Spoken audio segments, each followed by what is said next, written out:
भक्तजनों, आज आप सुने बृहस्पतिवार का दिन बृहस्पति भगवान का व्रत कथा। भारत वर्ष में एक प्रतापी और दानी राजा राज करता था। वो नित गरीबों और ब्राह्मणों की सहायता करता था। यह बात उसकी रानी को अच्छी नहीं लगती थी।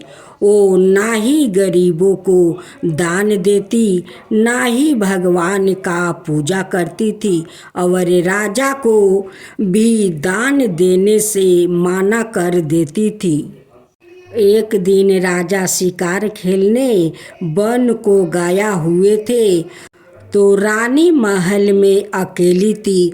उसी समय बृहस्पति देव साधु भेष में राजा के महल में भिक्षा के लिए गए और भिक्षा मांगी। रानी ने भिक्षा देने से इनकार किया और कहा, हे साधु महाराज, मैं तो दान पुण्य से तंग आ गई हूँ। मेरा पति सारा धन लुटाते रहते हैं। मेरी इच्छा है कि हमारा धन नष्ट हो जाए, फिर ना रहेगा बांस और ना बजेगी बांसुरी। साधु ने कहा, देवी तुम तो बड़ी विचित्र हो। धन संतान तो सभी चाहते हैं, पुत्र और लक्ष्मी तो पापी के घर भी होने चाहिए। यदि तुम्हारे पास अधिक धन है तो भूखों को भोजन दो, प्यासे के लिए पियाऊ बनवाओ, मुसाफिरों के लिए धर्मशाला खुदवाओ। जो निर्धन अपनी कुंवारी कन्याओं का विवाह नहीं कर सकते हैं, उनका विवाह करवा दो। ऐसे और कई काम है जिनके करने से तुम्हारा यश लोक परलोक में फैलेगा। परंतु रानी पर उपदेश का कोई प्रभाव ना पड़ा। वो बोली, महाराज आप मुझे कुछ ना समझाइए। मुझे ऐसा धन नहीं चाहिए जो हर जगह बांटती फिरूं।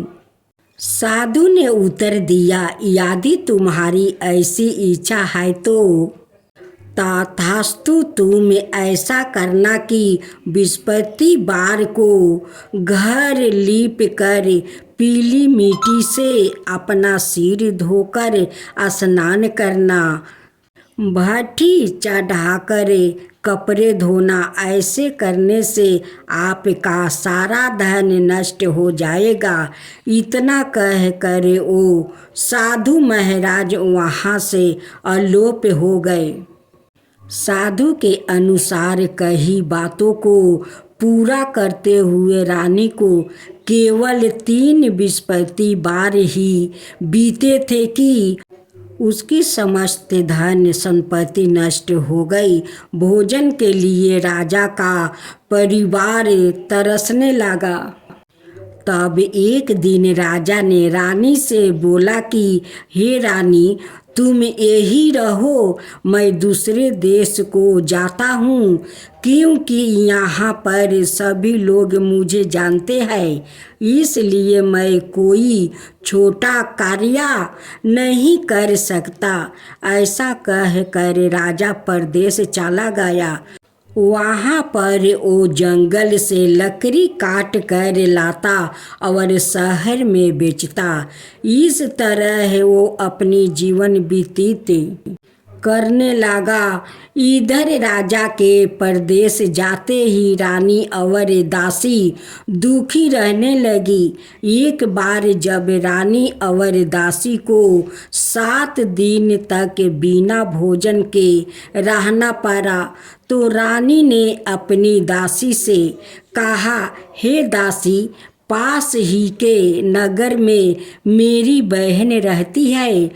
वो बड़ी धनवान है, तू उसके पास जा और कुछ ले आओ, ताकि थोड़ी बहुत गुजारा बसर हो जाए। दासी रानी की बहन के पास गई। उस दिन गुरुवार था और रानी की बहन उस समय बृहस्पतिवार का व्रत की कथा सुन रही थी। दासी ने रानी की बहन को अपनी रानी का संदेश दिया, लेकिन रानी की बड़ी बहन ने कोई उत्तर नहीं दिया। जब दासी को रानी की बहन से कोई उत्तर नहीं मिला तो वो बहुत दुखी हुई और उसे क्रोध भी आया। दासी ने वापस आकर रानी को सारी बात बता दिया। सुनकर रानी ने अपने भाग्य को कोस रही थी। उधर रानी की बहन ने सोचा कि मेरी बहन की दासी आई थी, परंतु मैं उसे नहीं बोली, इससे वो बहुत दुखी हुई होगी। कथा सुनकर और पूजन समाप्ति करके वो अपनी बहन के घर आई और कहने लगी, हे बहन, मैं बृहस्पतिवार का व्रत कर रही थी। तुम्हारी दासी मेरे घर आई थी, परंतु जब तक कथा होती है तब तक ना तो उठते हैं और ना ही बोलते हैं, इसलिए मैं नहीं बोली। कहो दासी, क्यों गई थी? रानी बोली, बहन, तुमसे क्या छिपाऊं? हमारे घर में खाने तक को अनाज नहीं था। ऐसे करते करते रानी की आंख भर आई। उसने दासी समेत पिछले 7 दिनों से भूखे रहने तक की बात अपनी बहन को विस्तार पूर्वक सुना दिया। रानी की बहन बोली, देखो बहन, भगवान बृहस्पति देव सबकी मनोकामना को पूर्ण करते हैं। देखो, शायद तुम्हारे घर में अनाज रखा हो।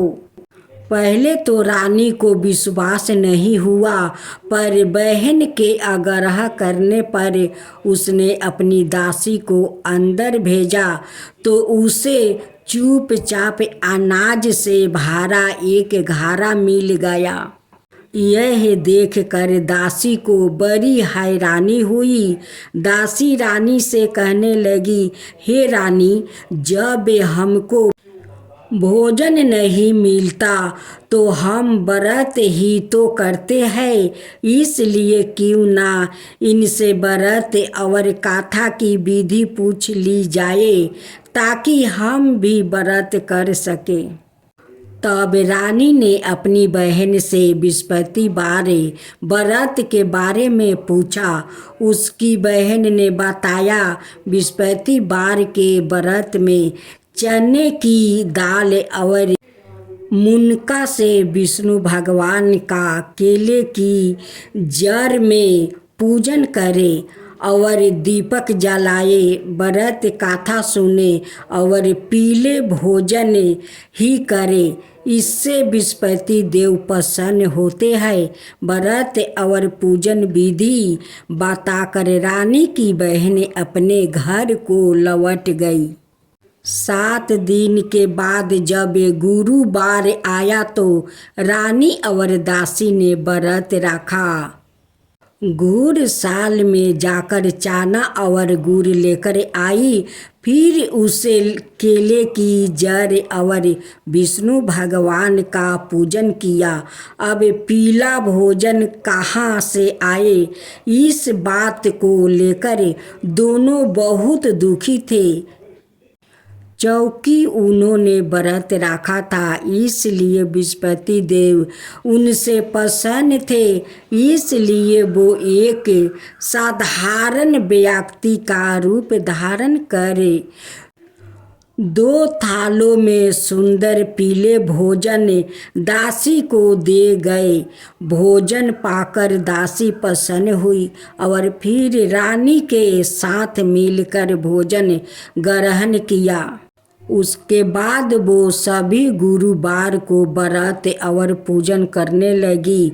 बृहस्पति भगवान की कृपा से उनके पास फिर से धन संपत्ति आ गई, परंतु रानी फिर से पहले की तरह आलस्य करने लगी।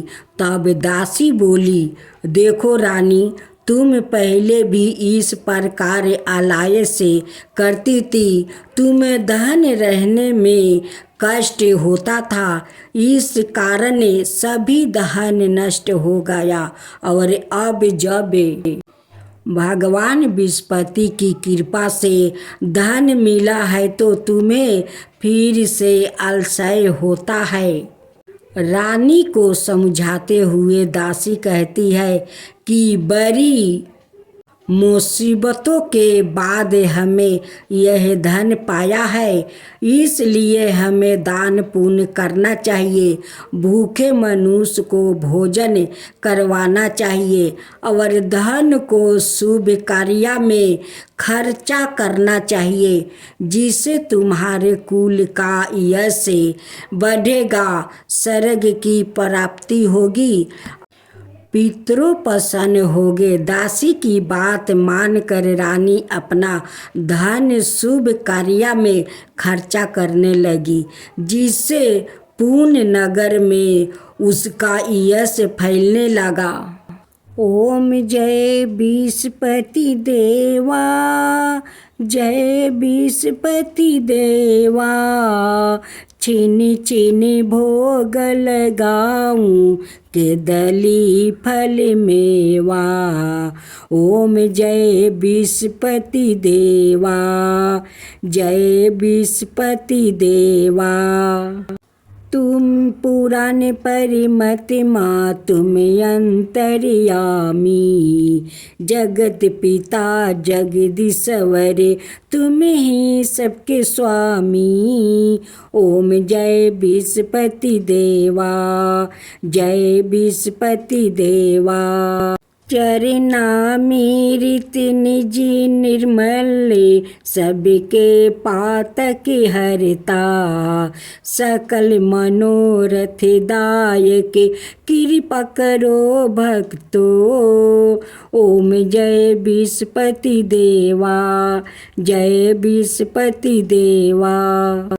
तन मन धन अर्पण कर, जो जन शरण पारे, प्रभु प्रकट तब हो करे, आकर दुआरे खरे। ओम जय बृहस्पति देवा, जय बृहस्पति देवा। दीन दयाल दया निधि, भक्तन हितकारी, पापी दोष सब हरता, भाव बंधन हारी। ओम जय बृहस्पति देवा, जय बृहस्पति देवा। सकल मनोरथ दायक, सब संशय हरो, विषय विकार मिटाओ, संतन सुखकारी। ओम जय बृहस्पति देवा, जय बृहस्पति देवा। जो कोई आरती तेरी प्रेम सहित गावे, जेठाय नंदय नंदन, कर सो निश्चय पावे। ओम जय बृहस्पति देवा, जय बृहस्पति देवा। सब मिलकर बोलो बृहस्पति भगवान की जय, बृहस्पति देव की जय।